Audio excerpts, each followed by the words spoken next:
Bienvenue dans Cyberbalado, une initiative d'idées d'éducation entrepreneuriale et financée par CIRA Canada dans le cadre des projets NetGood.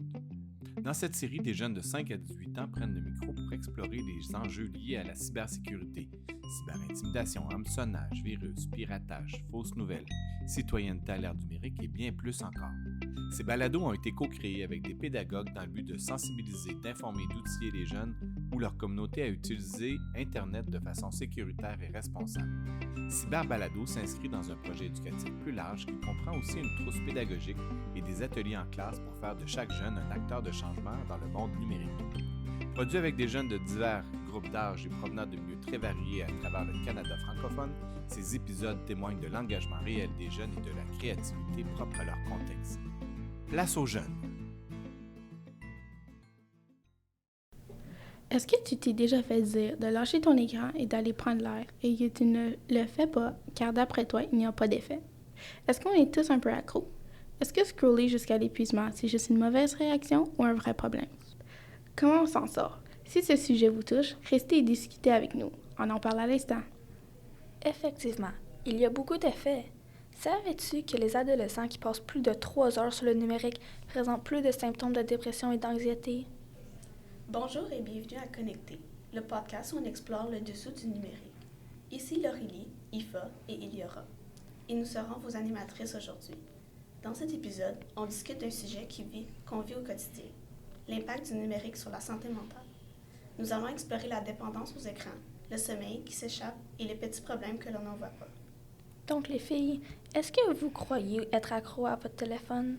Absolument. Il y a des journées où je passe même plus que 8 heures devant un écran. Ça me surprend même pas. Les statistiques indiquent que le temps d'écran moyen mondial est de plus de 7 heures par jour. Et chez les jeunes, c'est environ 9 heures. C'est épouvantable. De plus, ce n'est même pas juste le temps, c'est la façon dont les applications sont conçues pour qu'on n'arrête jamais. C'est exact. Les notifications, le scroll infini, les likes, c'est comme une drogue. Ça devient une dépendance. Il y a même un nom pour ce problème, le design persuasif. Et le pire, c'est qu'on ne s'en rend même pas compte, mais ça affecte notre concentration, notre humeur et même nos relations. Allons écouter un enregistrement où on questionne des ados pour déterminer s'ils sont accros. Est-ce que tu as déjà eu l'impression de perdre du temps ou de te sentir fatigué après avoir trop scrollé? Est-ce que tu ressens parfois que tu dois être constamment connecté pour ne rien manquer? Dans quelle situation ça t'arrive le plus? À ton avis, est-ce que le FOMO peut aussi avoir des effets positifs? Pouvons-nous vérifier votre temps d'écran? Donc, te sentirais-tu à l'aise d'aller une journée sans ton téléphone, sans les réseaux comme Snapchat, TikTok ou Instagram? C'est incroyable le nombre d'heures qui passent. Avez-vous déjà entendu parler d'une homophobie, la peur de ne pas avoir de connexion à son téléphone? C'est que l'on vient d'entendre. Cela existe? Malheureusement, oui. 2 sur 3 ados ne sont pas capables d'aller sans leurs appareils. Ce n'est pas juste une mauvaise habitude, mais un problème et un stress. C'est triste que tant de jeunes soient touchés. Ceci détermine notre premier point. Passons maintenant au sommeil. Qui ici regarde son téléphone avant de dormir? Moi, quasiment tous les jours. Je sais que c'est mauvais, mais ça m'aide à me détendre. Malgré ce que l'on pense, les écrans ne sont pas avantageux au sommeil et ils sont le contraire de la détente. En effet, les appareils électroniques stimulent le cerveau, ce qui rend l'endormissement réel plus lent, donc la durée du sommeil plus courte.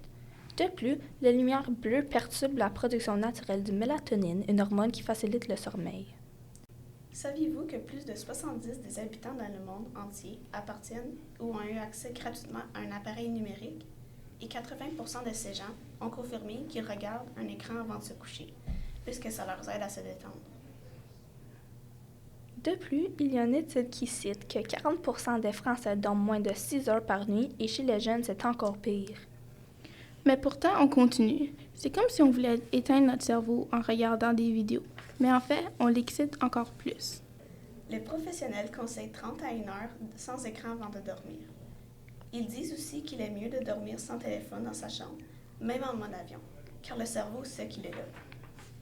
Enfin, pour notre dernier sujet, nous abordons la fatigue mentale et les défis du genre au quotidien. Ce qu'on ressent sans trop savoir d'où elle vient. C'est la charge mentale du numérique.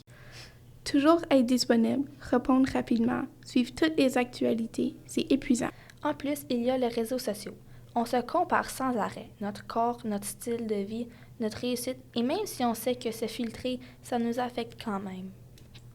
J'ai lu qu'1 sur 3 ados se sent moins bien après seulement 15 minutes sur Instagram. Ce n'est pas seulement chez les ados, les adultes aussi. Si tu regardes LinkedIn ou même Instagram, tu as l'impression que tout le monde réussit mieux que toi. C'est comme si chaque publication était comme une déclaration de succès, une preuve que tout le monde a trouvé sa voie, mais la réalité, c'est que ces plateformes sont souvent menteuses. Elles montrent la réussite et quasiment jamais les échecs ou les moments de doute. Ce manque de transparence engendre un sentiment de comparaison constant, particulièrement chez les jeunes. C'est triste car il y a tellement de jeunes qui sont affectés, surtout chez les filles, qui sont souvent comparées à des attentes sociales sur leur apparence, leur performance et leur vie en général. Il y a une pression constante pour correspondre à des attentes qui ne sont pas réalistes ni saines. Étiez-vous au courant que le suicide est la deuxième cause plus élevée de décès chez les filles? Surtout pour ceux avec l'anorexie, la boulimie et l'hyperphagie, les chances sont encore plus élevées. Le plus triste est que la plupart de ces jeunes ne trouvent pas d'aide. Pourtant, il y a des solutions, donc pourquoi n'ont-ils pas d'aide? Les troubles alimentaires sont souvent critiqués, ce qui fait que les jeunes hésitent à demander de l'aide. C'est pour ça qu'il faut faire de notre mieux pour reprendre le contrôle, désactiver les notifications inutiles, prendre des temps éloignés des écrans et des appareils, faire attention à ce qu'on regarde. Avez-vous des conseils? Moi, je me suis donné une limite de temps sur mon écran. Les fins de semaine et les soirées, au lieu d'être devant mon écran, je lis des livres, passe plus de temps à l'extérieur et avec ma famille. Quelle bonne idée! En conclusion, il est évident que l'impact du numérique sur notre santé mentale est de plus en plus inquiétant. Le temps excessif passé devant les écrans, les notifications constantes et la pression des réseaux sociaux ont tout de même un effet beaucoup plus grave que l'on pourrait imaginer. Beaucoup d'entre nous se retrouvent dans ce cycle sans fin, sans complètement savoir les conséquences. Pourtant, il existe des solutions simples mais efficaces comme désactiver les notifications et prendre des pauses régulières. Il est important de retrouver un équilibre entre le numérique et la vraie vie pour garder notre bien-être. Absolument. Comme nous l'avons vu, il n'est pas juste une question de quantité de temps passé devant les écrans, mais aussi un effet que cela a sur notre santé mentale. La dépendance aux écrans est réelle, et cela peut être encore plus marqué chez les jeunes, qui ne sont même pas capables d'imaginer une journée sans leur téléphone. Toutefois, il est possible de changer ce problème en mettant en place des habitudes saines.